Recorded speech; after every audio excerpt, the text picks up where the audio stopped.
네. 지난주 암송 말씀입니다.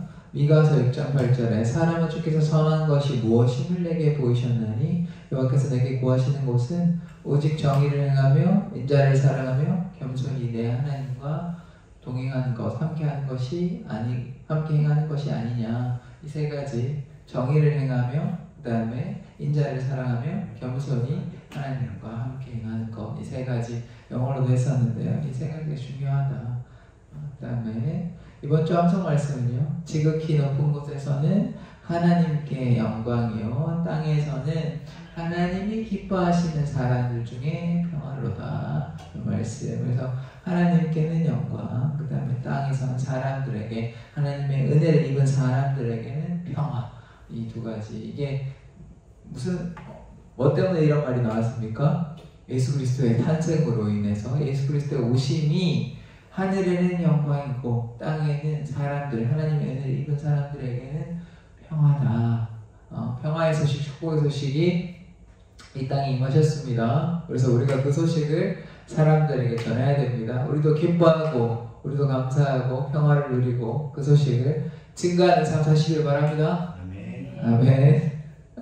자, 오늘 본문의 말씀인데요. 자, 한 아기가 우리에게 낳고 한 아들을 우리에게 주신 바 되었는데 그의 어깨에는 정사를 메었고 그 이름은 기묘자라 모사라. 이 기묘자라 모사라 이렇게 번역하기도 하지만 놀라운 상담가, 이것은 기묘한 모사. 그래서 모사가 상담가라는 뜻이거든요. 이게 옛날 번역이다 보니까 요즘 쓰지 않는 말을 쓰죠. 모사라는 말은 조언하는 상담가를 얘기하는데 기묘한 상담가, 놀라운 상담가, 전능하신 하나님, 영존하시는 아버지, 영원히 존재하시는 아버지, 평강의 왕이다. 이렇게 이 말씀이 오늘의 말씀입니다. 자, 오늘 제목이 뭡니까? 한 아기가 주신 바 되어. 이 아기가 누구시죠? 기쁨입니까? 기쁨이 우리 가족에 온 큰 좋은 소식이긴 하지만 한 가정에 온 소식이 아니라 온 인류와 온 세대와 온 열방에 좋은 소식이 오셨죠. 그 아기가 예수 그리스도신데 한 아기가 우리에게 주신 바 되었습니다. 그래서 그 아기가 누구신지, 그 아기를 어떻게 우리가 섬겨야 하고 따라가야 되고 순종해야 되는지, 예수님의 탄생이, 아기 예수의 오심이 어떤 의미인지 한번 오늘 생각해 보고자 합니다. 자, 지난 시간에는 의의 호심경인데요. 계속해서 가기 때문에 또 까먹을 수 없기 때문에 일단은 가도록 하겠습니다. 다음 시간에도 또 우리 같은 화면이 있을 것 같은데, 자, 예수를 믿음으로 의롭게 된다. 율법의 행위로 의롭게 되는 것이 아니고 예수님을 믿음이 중요합니다. 그래서 두 번째, 세상의 가치를 따라가지 않는 것이, 이 세상을 본받지 않고 하나님을 쫓아가고 하나님의 말씀을 쫓아가는 것이 의로운 것이죠. 그 다음에 하나님의 선한 일, 아까 세 가지 기억나시죠? 사실 의롭다는 것은 여러 가지 것들이 많이 있긴 하지만 다 다를 수는 없고, 그 중에 선한 것, 공의를 행하고 인자를 사랑하고 겸손히 주와 함께 동행하는 이런 선한 일을 하는 것이 의로운 것입니다. 그 다음에 고아와 과부와 나그네와 헐벗고 굶주린 자들이 많이 있지 않습니까? 그것을 돌보는 것이, 세상의 정의 또 하나님의 정의 달랐죠. 그리고 세상을 따라가는 것이 아니라 하나님의 말씀으로 소외되고 굶주리고 헐벗은 사람들을 돌아보아야 하는 것이, 다른 사람이 해야 되는 것이 아니라 하나님 믿는 모든 자들이 마땅히 해야 될 의무인 것입니다. 내 이웃을 내 몸과 같이 사랑하라고 말씀하셨기 때문에 그런 삶 하시길 원합니다. 아멘. 자, 사실 저는 이렇게 원합니다, 이렇게 하는 거 별로 좋아하지 않는데 하라 하셔가지고 지금 일단 순종을 하고 있습니다만, 예. 자, 한 아기가 우리 주신 바 되었습니다. 여기 이 아기의 주인공은 너무나 잘 아시는 예수 그리스도시죠. 자, 오늘 두 가지 장면을, 탄생의 두 가지 장면을 읽다가 보게 될 텐데, 이때 찾아온 두 종류의 다른 사람들이 있습니다. 혹시 아시는 분? 오랜 생활을 했으니까 아시지 않겠습니까? 자, 첫 번째는 동방박사죠. 마태복음에 나오고요. 그 다음 목자들은 누가복음에 나옵니다. 그래서 동방박사와 성탄절 때문에 이런 설교를 많이 듣게 될 텐데 저도 좀 들었던 것 같고요. 그래서 동방 박사 얘기 너무나 잘하시는 거 아닙니까? 동방 박사 얘기를 하루 종일 할 수는 없고요. 뭐 그렇게 할 수도 있긴 하겠지만 그게 중요한 건 아니고, 근데 동방 박사들도 왔고 목자들도 왔습니다. 목자들은 천사들이 이제 다 나타났죠. 동방 박사들은 별을 보고 왔습니다. 그래서 여기에 이 사람들이 동방 박사일 수도 있고 목자일 수도 있고, 그래서 아기 예수를 보고 함께 기뻐한 것이죠. 동방 박사들은 예수님께 경배했습니다. 목자들은 하나님께 찬송했고요. 그러면 이것은 무엇을 보여주는 것입니까? 예수 그리스도께서 그냥 한 아기에 불과한 것입니까? 아니죠. 하나님이라는 것. 경배는 오직 하나님께만 해야 되는 것 아닙니까? 하나님 이외에 경배하고 하면 그것을 우리가 뭐라고 부르죠? 우상숭배 아닙니까? 다른 신을 섬기는 거 아니에요. 세상의 모든 신은 다 가짜 아닙니까? 오직 하나님만 진실되다. 그럼 경배했다는 말은 예수 그리스도께서 하나님이시다 라는 걸 믿으십니까? 예수 그리스도께서 하나님 되심을. 그래서 그 약속의 말씀이 메시아로 향한 그 약속의 메시아가 이 땅에 예수 그리스도로 우리의 인간의 모습으로 이렇게 나타나신 것이죠. 자, 요 화살을 좀 치워주시겠습니까? 네.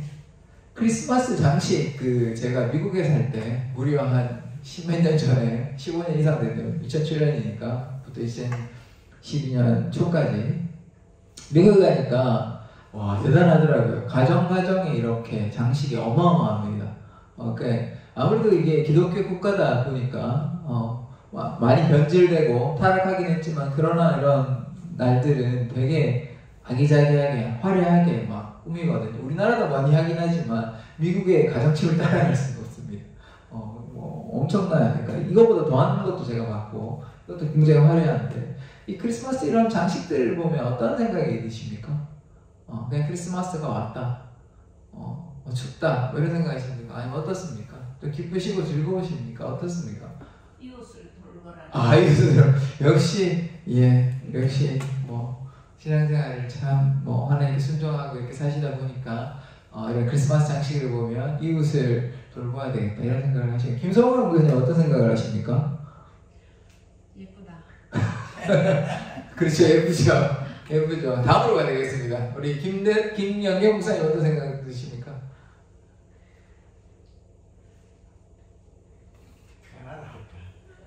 편하십니까? 네. 예수님께서 오시는 건 평화니까 우리에게는 평안이 넘칠 줄 믿습니다.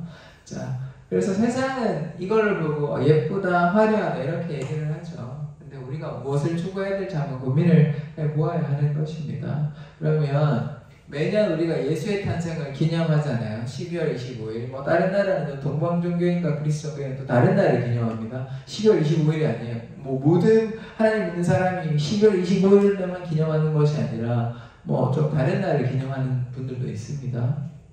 그러면 매년 예수의 탄생을 기념하는 이유는 무엇일까요? 왜 우리가 12월 25일만 되면 예수님이 오셨다고 기념하는 걸까요? 생각해 본 적 있으십니까? 왜 기념할까요? 또 대답을 해볼까요? 돌아가면서? 아니면 그냥 제가 말씀드리도록 하겠습니다.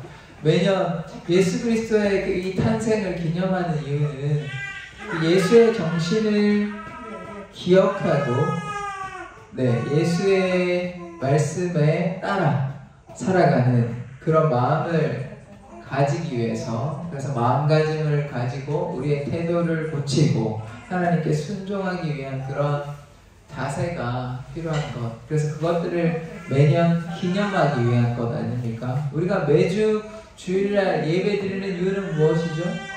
예수님의 부활을 기념하기 위해서, 예수님께서 우리를 위해 십자가에 돌아가신 그날을 매주 기억하면서 주님께 예배 드리잖아요. 마찬가지로 아기 예수께서 이 땅에 오심으로 말미암아 우리의 모든 죄를 사해 주셨음을 우리가 날마다 기억하고, 우리가 사람들이, 이스라엘 백성들 뿐만 아니라 모든 사람들이 그 고대했던 메시아가 이 땅에 옴으로써 우리가 더 이상 죄인이 아니라 의인으로 되었다는 것, 구원의 문이 열렸다는 것을 기념하기 위해서, 기뻐하고 감사하기 위해서 매년 12월 25일 성탄절을 기념하는 것이죠. 자, 예언의 말씀대로 구약에 많은 예언들이 있지 않습니까? 지난번에도 수요 예배 때 된 것 같은데 여러 가지 말씀들이 있죠. 이사야, 예레미야, 에스겔, 시편에 걸쳐서 예수 그리스도가 어떠시다, 메시아가 어떠시다는 것들이 다 망라되어 있습니다. 그래서 구약과 신약을 하나의 세트로 이렇게 엮어서 이해를 해야 하는 것이죠. 구약만 떼놓고 신약만 이해하면 굉장히 우리가 하나님을 이해하는 부분에 굉장히 제한적입니다. 그러니까 역사를 떼놓고 우리 지금만 보겠다는 게 신약을 보는 태도거든요. 근데 과거 역사를 보고 신약을 봐야 이게 이런 율법이 있었구나, 이런 일들이 할례가 필요했구나, 그런 것들이 다 있는 것처럼, 그래서 구약은 반드시 필요하고, 그래서 오실 메시아에 대해서 이사야, 예레미야, 에스겔, 시편에 이르기까지 예수에게서 예수의 십자가가, 예수의 태어나실 곳은 어디이신지, 예수의 어떤 사역을 하실 것인지에 대해서, 또 세례 요한에 대해서도 예언의 말씀으로 정리된 것들이 다 있습니다. 그 말씀이 성취된 것이죠. 그 중에서 베들레헴에서 나실 것이라는 말씀이 여기에 있는 것이죠. 미가서 5장 2절 베들레헴 에브라다야 너는 유다 족속 중에 작을지라도 이스라엘을 다스릴 자가 내게서 나올 것이라 그의 근본은 상고의 영원에 있느니라. 그래서 베들레헴에 누가 태어나십니까? 예수 그리스도께서 태어나시고 그의 근본은 그냥 인간처럼 되는 것이 아니라 영원 전부터 있었다라는 것을 우리가 기억해야 하는 것이죠. 그래서 예수 그리스도께서 베들레헴에 태어날 거라는 그 예언의 말씀 그대로 나사렛에 태어나시거나 혹은 여리고에 태어나시거나 예루살렘에 태어나신 것이 아니라 그 말씀 그대로 어디에 태어나셨습니까? 베들레헴에 태어난 것이에요. 네, 말씀 그대로 한자도 틀림없이 약속하신 말씀 그대로 이루어지시는 것이죠. 하나님의 약속은.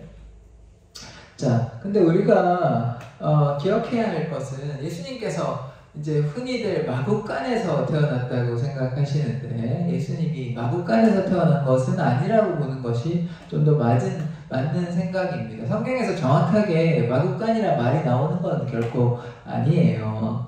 그러면 그렇다고 거기에 말이 있었거나 소가 있었거나 이렇게 볼 수 있는 정황이 있지는 않습니다. 소가 있을 수는 있는데 말이라는 거는 마구간이라니까 말이 있었다는 것에 대해서는 이견이 많습니다. 그래서 어떻게 보아야 되냐면 그 당시에 이렇게 위에는 집이 있고 아래는 이렇게 동물들을 키우는 소나 양이나 있었겠죠. 그래서 이 소나 양이 밥 먹으려면 이런 시골에 가면 소 이렇게 일렬로 이렇게 막 해서 밥을 주잖아요. 근데 옛날에는 그게 아니라 돌로 이렇게 주는 이렇게 된 그게 구유입니다. 그러니까 동물들이 먹을 수 있는 밥그릇 같은 거죠. 그래서 큰 그릇이라고 하는데 그게 구유인데 이게 나무로 된 게 아니라 많은 사람들이 좀 더 합당한 견해가 돌구유라고 생각하시는 거죠. 그래서 마구간이 아니라 돌구유에서 태어나신 것이다.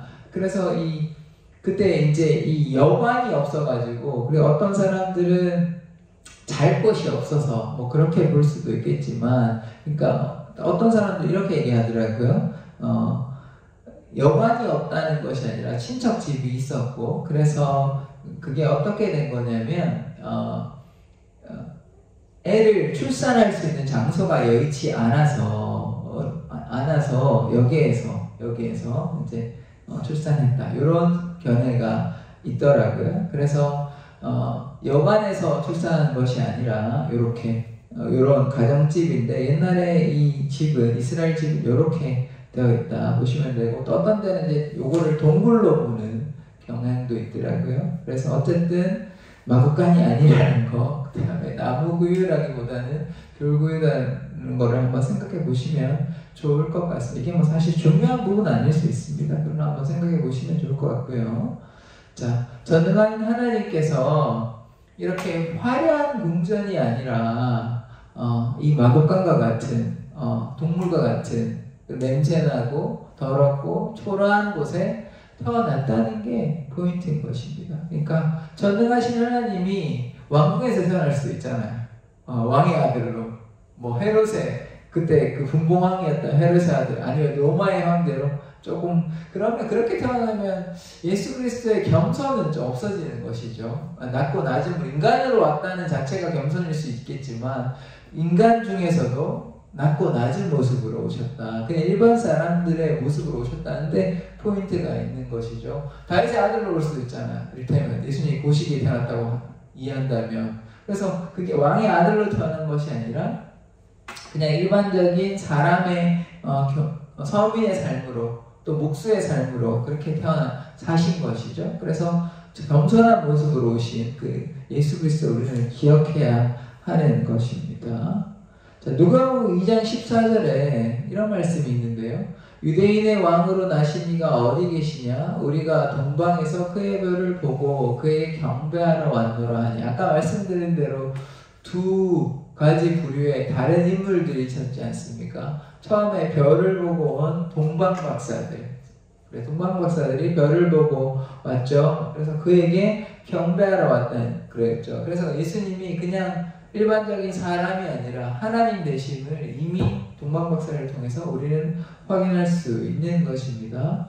동방박사들이 예수님께 경배했습니다. 그냥 아기 예쁘다라고 한 것이 아니라 하나님의 아들 되심을, 하나님 되심을 인정한 것이죠.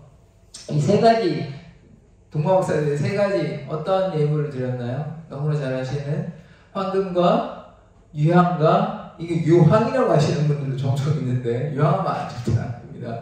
유향과, 제가 군대에 있을 때 어떤 장교님이 유황이라고 그러더라고요. 유향과 모략이죠. 황금은 그 구약에 보면 속죄소 있지 않습니까? 그 금으로 덮어요. 그래서 하나님께서 그 자정하시는 법계 위에 그래서 그거를 또 우리가 금이라고 하는 왕권을 일반적인 세상에서도 금이라고 하면 왕권, 그래서 권력을 상징하는 것이죠. 그 다음에 유향은 뭡니까? 유향은 제사장이 제사 드릴 때 가루, 곡식 가루 제사 드릴 때 그걸 소제라고 하는데 소제라고 그때 유향을 썼더라고요. 그래서 제사장이 뭐 할 때 씁니까? 제사 드릴 때. 그래서 왕으로 오신 예수 그리스도, 그 다음에 제사장으로 오신 예수 그리스도, 마지막 한 가지가 선지자로 온 예수 그리스도이신 것입니다. 그러니까 선지자로 왔다는 것은 모략인데요. 그러니까 사실 모략이라는 것은 기름 부을 때, 우리가 기름 부으심에 대해서 얘기한 적이 있는데 모략을 씁니다. 모략을 쓰고, 또 모략을 또 언제 쓰냐면 사람이 죽었을 때, 장사 지낼 때 모략을 쓰더라고요. 그래서 이 모략이 가리키는 것은 무엇입니까? 선지자, 그리고 메시아. 메시아가 감당해야 될 사명이 있는 것이죠. 그냥 내가 이 땅에 왔다라고 끝나는 것이 아니라 십자가에 반드시 달려 죽으셔야 되는 거예요. 돌아가셔야 되는 거예요. 그러므로 말미암아 그 사명이 완성되는 것입니다. 그러므로 말미암아 죽는다는 것, 그 모략이 의미하는 것, 예수 그리스도의 죽음을 의미하는 것이죠. 그래서 이 세 가지를 통해서 예수 그리스도께서 왕 되시고 제사장 되시고 선지자 되신다는 것, 이 삼중직을 우리가 이해할 수 있는 것이죠. 자, 그 다음에 두 번째, 아까 목자들이 찬송했는데요. 제일 높은 곳에서는 하나님께 영광이요, 땅에서는 하나님이 기뻐하시는 사람들 중에 평화로다. 이게 누가 한 소리냐면 천사들이 갑자기 천군 천사들이 이렇게 다 나타난 다음에 하나님께 지극히 높은 곳에서는 하나님께 영광이요, 땅에서는 하나님의 은혜를 입은 사람들에게 평화로다, 이렇게 얘기하는, 이게 복된 소식, 이게 복음, 기쁜 소식 아닙니까? 그 기쁜 소식을 천사들이 누구에게 전했죠?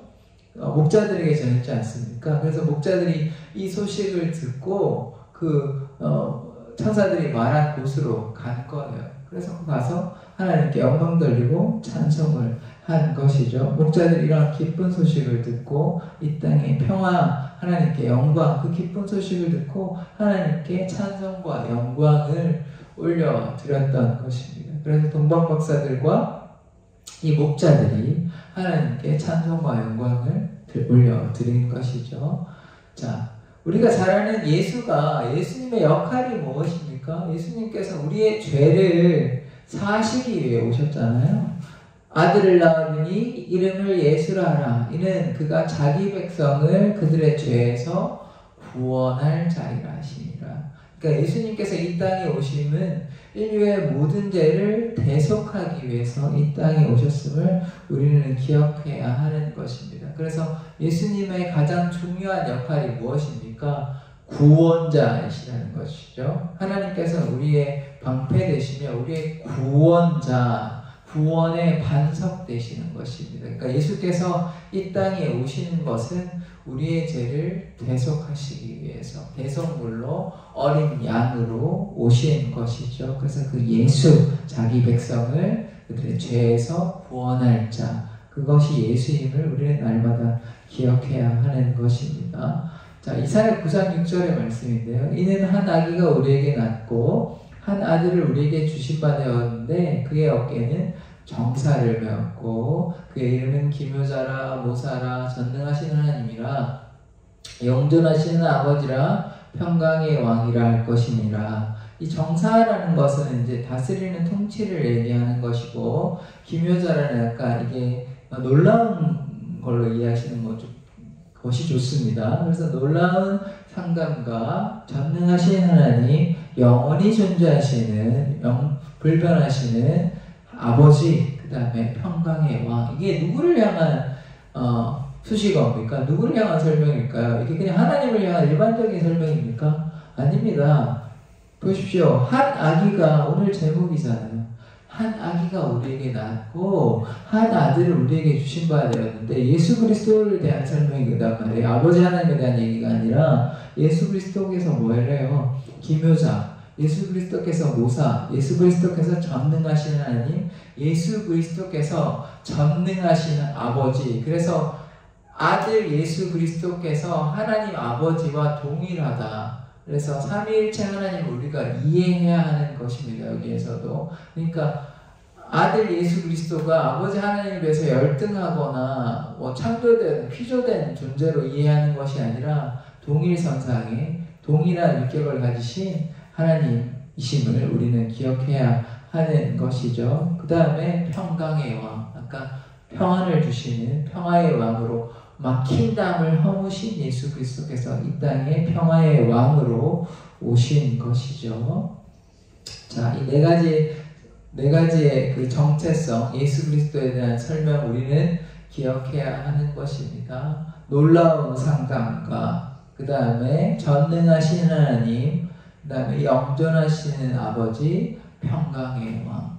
이 네 가지 사실을 우리는 기억해야 하는 것입니다. 예수께서 이 땅에 오신 것은 바로 이러한 이유 때문에 오신 것이죠. 그래서 하나님께서 우리의 연약함을 헤아리시지 않습니까? 예수 그리스도께서 우리가 힘들고 연약할 때 친히 중보하시며 우리를 체휼하시기 위해서 인간의 모습으로 하나님께서 전능하신 하나님께서 인간의 모습으로 오셨고 우리의 연약함을 친히 담당하시고 그 죄를 친히 담당하셨다는 것. 그래서 놀라우신 상담가 되시고 또 전능하신 하나님 아닙니까? 하나님의 본체시잖아요. 예수 그리스도께서. 그래서 예수 그리스도가 우리의 모든 문제를 친히 해결하실 수 있는 분이십니다. 그 다음에 영존하시는 아버지, 아까도 말씀드렸다시피 아버지와 아들과 아버지는 하나이신 것이죠. 영존하시는 아버지, 그 다음에 평강의 왕으로 이 땅에 하나님과 우리와 막혔던 그 담을 허무셨고요. 또 할례를 받은 사람, 할례를 받지 아니한 사람, 유대인이 그 선민의식이 강했지 않습니까? 그러나 하나님 그 당시 여호와 하나님, 구약의 하나님을 믿는 사람뿐만 아니라 모든 인류에게 그 막혀있던 담이 허물어진 것. 그것이 바울이 이방인을 전도하기에, 이방인에게 복음을 전파하기에 애썼던 것들이 바울 서신을 통해서 많이 드러나고 있는 것입니다. 그래서 막혀있던 허물, 하나님과 우리를 갈라놓았던 그 담을 다 깨뜨리시고 또 이스라엘에게만 국한되었던 그 구원의 문이 모든 인류에게 다 증거되었던 그 사실이 어떤 것을 통해서 나타났습니까? 예수 그리스도의 탄생을 통해서. 그래서 예수 그리스도의 이 네 가지 정체성을 우리는 기억해야 하는 것입니다. 자, 메시아를 기다리던 사람들이 또 따로 있었는데요. 왜냐하면 이 사람들이 그 당시 기도했지 않겠습니까? 회당에서 혹은 성전에서 기도했겠지 않습니까? 그래서 분명히 구약에서 아까도 말씀드렸다시피 이사야나 예레미야, 에스겔, 시편에서 메시아가 이렇게 할 것이다. 그 사람들이 성경을 읽었을 거 아니에요? 또 기도를 했을 거 아니에요? 그럼 온다 하시는데 근데 지금은 로마의 압제 가운데 있습니다. 언제 오실까? 알 수가 없는 것이죠. 그래서 계속 기도하고 있는데 하나님께서 이 몇몇 사람들 통해서 말씀해 주셨지 않겠습니까? 성경에 정확히 이렇게 나와 있지는 않습니다. 제 추측입니다. 상상을 해보는 것이죠. 그래서 이 본 사람들이 시므온, 안나 이런 사람들은 거의 선지자와 동일하다고 봐도 과언이 아닐 것입니다. 왜냐하면 이 사람들은 하나님께 간절히 기도하고 하나님께 순종했던 사람들이었고 또 예수님의 길을 예배했던 세례 요한이 있지 않습니까? 그래서 시므온이 한 몇 절가량 이렇게 나오는데 시므온이 뭐냐 그러면 하나님의 구원을 보았다 이렇게 얘기하고 있습니다. 누가복음에 나오는 장면인데요. 그 다음에 안나도 그 뒤에 나오면 안나가 성전에 머물면서 금식하고 감사하고 하나님께 기도하고 그렇게 살았던 사람입니다. 그래서 이 두 사람이 아그 예수의 탄생을 자신의 눈으로 직접적으로 보았던 사람들. 그러니까 메시아가 오심을 기다렸었습니다. 그래서 실제로 만났죠. 얼마나 기쁘겠습니까? 이분들이 둘 다 나이가 많으세요. 한 분은 남자시고 한 분은 할아버지, 한 분은 할머니신데 예수 그리스도를 고대하였는데 그렇게 만났으니까 아기 예수를 만났으니까 얼마나 기쁘셨겠습니까? 그래서 이분들이 하나님께 영광을 돌리는 것이죠. 그 다음에 세례가 너무나 잘 아시지 않습니까? 6개월 전에 태어나서 예수님께서 세례를 받으러 오시지 않습니까? 요단강에. 그래서 세례를 베풀 때 성령이 비둘기같이 임하고 아버지의 목소리가 들리고 세례의 장면들을 아시지 않습니까? 광야에 외치는 소리, 주의 길을 예비한 세례 요한. 이 사람들이 메시아를 기다렸던 사람들인 것입니다. 그래서 우리도 이 땅에 지금 메시아가 한번 오셨죠. 근데 한 번만 오면 끝납니까? 아니죠. 다시 오십니다. 메시아가. 그때는 아기 예수로 오시지 않습니다. 낮고 낮은 모습으로 오시는 것이 아니라 재판관으로, 통치자로, 심판자로 오시는 것이죠. 병마 타고 구름 타고 오시는데 그때는 세상의 끝이 되는 것이죠. 자, 예수님의 기다림에 대해서 우리가 생각해 보고자 하는데 아까 뭐 기다린 사람도 있었잖아요. 시므온, 안나도 이렇게 많이 기다렸는데 사실 세례요한은 이렇게 길게 기다렸다고 볼 수는 없을 것 같고요. 이 사람들 오래 기다렸고 또 예수님도 하나님의 아들이신 예수님의 직업이 뭐셨습니까? 인간의 직업으로? 목수를 하셨죠. 그래서 우리가 나무를 잘라가지고 뭐 대패질도 하고 모양도 만들고 이런 일들을 30년 가까이 하셨단 말이에요. 대충 애 때부터 했다고 보면 한 7, 8살 정도 했다고 20년 넘게 태어나자마자 바로 하시지 않으셨을 거 아니에요. 아무리 많이 잡아도 한 25년 정도? 아기 때 좀 걸어다닐 때 이렇게 했다고 치면 그래서 한 20년 이상 정도를 목수로 사셨는데 이때 예수님께서 자신의 정체성을 몰랐습니까? 아니요. 아셨습니다. 12살인가? 등록하러 갈 때, 등록이 아니라 매년 절기로 유월절을 지키잖아요. 성전에서 사람들하고 얘기하거든요. 선생들하고 얘기한단 말이에요. 그래서 자신의 정체성을 성령께서 잉태하셨단 말이에요. 예수님을. 그러니까 예수님이 세례받기 전에 이미 성령이 함께 하셨습니다. 그래서 예수님이 세례 받을 때만 성령이 임해가지고 인간이 갑자기 신이 된 게 아니고 이미 탄생 때부터 하나님의 역사가 임해서 탄생하신 거란 말이에요. 그러면 예수님이 이미 성령 가운데 있으셨고, 그럼 예수님은 자신의 정체성이 자신이 누구인지 몰랐겠습니까? 알았겠습니까? 알았겠죠. 자신이 누구인지 알았지만 예수님은 20살 되자마자 내가 이제 성인인데 20살 되면 어른으로 우리는 지금 어른을 인정해 주잖아요.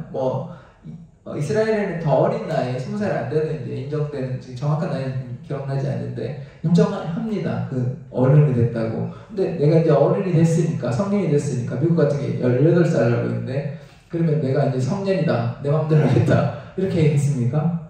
아니죠. 어른이 되어도 기다리셨습니다. 언제까지? 30살이 될 때까지. 그러니까 기다림이 있었던 거예요. 그냥 하나님께서, 내가 하나님의 아들인데, 내가 하나님의 자는, 내가 하나님의 아들 예수인데, 내가 메시아인데, 내가 구원자인데 라고 하시지 않으셨어요. 20살이면 사실 뭐 그걸 한다고 해서 뭐 이상한 것이 되는 게 아닙니다. 그런데 하나님께서는 10년이란 예수 그리스도, 성자 하나님 예수 그리스도께서는 10년이라는 시간을 더 기다리신 것이죠. 하나님의 때가 있는 것입니다. 우리가 모든 일이 하루아침에 막 교회 연다고 바로 부흥되고 뭐 공부하면 바로 서울대 가고 뭐 이런 것이 아닌 것이죠. 하나님의 때가 있는 것이고 하나님의 그 말씀 따라 순종하고 하나님께서 원하시는 길로 나아가야 하는 것이 아니겠습니까? 그래서 하나님 예수님께서 뭐 사실 40대에도 상관없잖아요. 굳이 30살에 안 해도 되잖아요. 그러나 하나님의 때가 그때가 있었기 때문에 20살에 하는 것도 아니고 40살에 한 것도 아니고 30살에 하신 거라고. 30살이 중년은 아니거든요. 지금 우리가 봤을 때는 청년에 가깝잖아요. 우리 한국 기준으로, 지금의 현대 한국 기준으로 보면. 그러나 그 당시에는 뭐 좀 더 어른의 대접을 받았겠죠. 20살보다는 좀 더 깊이가 있으니까. 사실 갓 20살이 되었을 때는 자신이 어른이라는 생각하지만 연약함과 부족함이 많습니다. 그러나 저는 이제 40이 넘었는데, 뭐 30살을 생각해보면 그렇게 어른이라는 생각은 들지는 않습니다. 근데 이 당시에는 좀 달랐겠죠. 이 당시에는 30살 넘어도 더, 지금보다는 좀 더 중후한 느낌이, 어른스러운 느낌이 들었을 것입니다. 그러나 중요한 것은 예수님께서 내가 뭐 청소년일 때 나 메시아니까 내 말 들어, 이렇게 막 강압적으로 하신 것이 아니라 예수 그리스도께서도 자신의 권위를 내세우는 것이 아니라 겸손하게 30년 동안 기다렸다는 사실을 우리가 기억해야 하는 것입니다. 자, 그러면 예수님께서 왜 낮고 낮은 모습으로 오셨을까요? 예수님께서 왕으로 오시고 통치자로 오실 수도 있는데 왜 낮고 낮은 모습으로 오셨는지 우리는 기억해야 하는 것입니다. 왜 낮고 낮은 모습으로 오셨습니까? 왜 구유에서 태어나셨으며 왜 그렇게 낮고 낮은 모습으로 오셨을까? 초라한 모습으로, 인간적인 모습으로만 보자면 그런 초라한 모습으로 오셨는지 우리는 생각해 보아야 하는 것입니다. 자, 예수 그리스도께서 종으로 오신 것에 대해서 빌립보서 기자가 얘기하고 있는데, 빌립보서 쓴 사람은 당연히 바울입니다. 그는 근본 하나님의 본체시나 하나님과 동등됨을 취할 것을 여기지 아니하시고 오히려 자기를 비워 종의 형체를 가지사 사람들과 같이 되셨고, 하나님의 본체시지만 하나님과 동등됨을 여기시지 아니하고 종의 모습으로 종의 형체로 오셨다고 그래요. 그러니까 예수 그리스도께서 오신 이유는 종으로서 하나님께서 맡겨주신 사명을 감당하시기 위해서 이렇게 오신 것이죠. 낮고 낮은 모습으로 오신 이유는 하나님께서 맡겨주신 사명, 십자가의 사랑, 십자가의 희생을 위해서 이 땅에 오신 것이죠. 그래서 그 종의 모습으로 아버지의 말씀에 순종하기 위해서 그렇게 낮고 낮은 모습으로 오셨다는 사실을 우리가 알아야 되는 것입니다. 또한 왜 낮고 낮은 모습으로 오셨냐면 인자가 온 것은 섬김을 받으려 함이 아니라 도리어 섬기려 하고 자기 목숨을 많은 사람의 대속물로 주려 함이니라. 자, 인자가 온 것은 무엇을 위해 왔습니까? 섬기려고 왔고 자기 목숨을 많은 사람의 대속물로 주려 함이니라. 그러니까 다른 사람을 위해서 희생하시기 위해서 이 땅에 오신 것이죠. 그래서 낮고 낮은 모습으로 오신 이유는 우리를 위해서 종의 모습으로 또 우리를 위해서 대속물로 십자가에 달려 돌아가시기 위해서 그렇게 이 땅에 낮고 낮은 모습으로, 연약한 모습으로 오셨다는 사실, 아기 예수로 오셨습니다. 그러면 또 예수의 오심은 그저 모든 사람을 인류를 위한 구원자로 오신 것도 맞지만 그 중에서 예수님께서 우리가 사역할 때 누구와 주로 함께 하셨습니까? 귀신 들린 자, 가난한 자, 소외된 자들과 함께 하셨지 않습니까? 그래서 찾아오면 병들 다 고쳐주셨어요. 병 다 고쳐주시고, 여러분 잘 아시는 오병이의 기적도 있지 않습니까? 이 사람들이 먹을 것이 없어가지고 작은 아이가 가져온 그 오병이어 물고기 5마리와 물고기 2마리와 보리떡 5개를 통해서 이렇게 모든 사람이 배불리 먹게 하는, 그래서 가난하고 소외된 사람들과 늘 함께 하셨습니다. 그래서 그 예수님께서 오시는 이유 중에 하나가 소외된 사람들, 힘든 사람들을 위해서, 고아와 과부와 나그네를 위해서 오셨다는 사실을 우리가 기억해야 하는 것입니다. 그래서 예수님께서 이 땅에 종으로 오셨다는 사실, 왕으로, 물론 우리는 왕이지 압니다. 그러나 그 당시 예수님의 모습은 어떻습니까? 목수 아니냐, 나사렛 사람 아니냐, 가족들을 무시하거든요. 주위의 동네 사람들을 무시하거든요.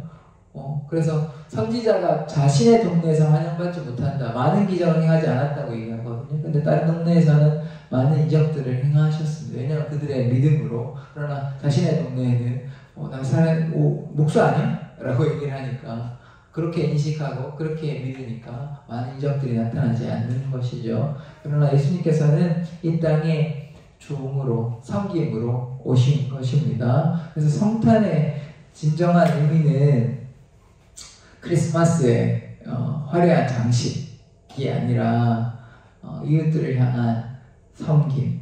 또 그 전에 또 중요한 것은 무엇입니까? 하루아침에 일어났나요? 아니죠. 기다려야 하는 것입니다. 여러분이 시므온이 됐다고 생각해 보시고, 여러분이 안나가 됐다고 생각해 보시고, 여러분이 예수 그리스도가 됐다고 한번 생각해 보세요.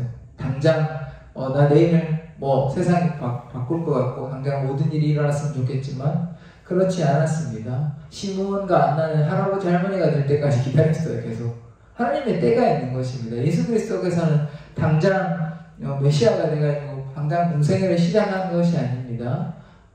다윗이 바로 왕이 되지 않았고요. 요셉이 바로 애굽의 총리가 되지 않았습니다. 고통과 역경과 아픔과 슬픔과 인내와 기다림이 있었다는 것, 그 섬김이 그저 말로만 하는 것이 아니라 자신의 삶을 들여서 또 기다리고 또 자신의 삶을 통해 고아와 과부가 소외된 자들을 섬겼던 그 예수 그리스도의 모습을 우리는 기억해야 하는 것입니다. 그게 종으로 오신 예수 그리스도의 정신인 것이죠.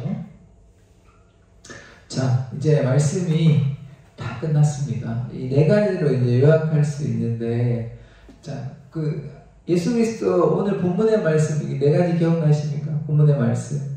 한 아기가 우리에게 나신 바 되었는데, 그 어깨에 정사를 메었고, 첫 번째 뭐였죠? 4가지 정체성. 예수 그리스도의 기묘라 모사라. 자, 혹은 그 다르게 얘기하면 놀라우신 상담가. 그죠? 두 번째는 전능하신 아버지 아닙니까? 예수 그리스도께서 전능하신 아버지. 세 번째는 영존하시는 아버지. 네 번째는 평강의 왕. 여기에 사실 많은 설명들이 이미 다 된 것이죠. 그래서 예수 그리스도의 그 정체성을 기억해야 하는 것입니다. 그것을 한마디로 얘기하면 구원자 예수 아닙니까? 구원자 예수.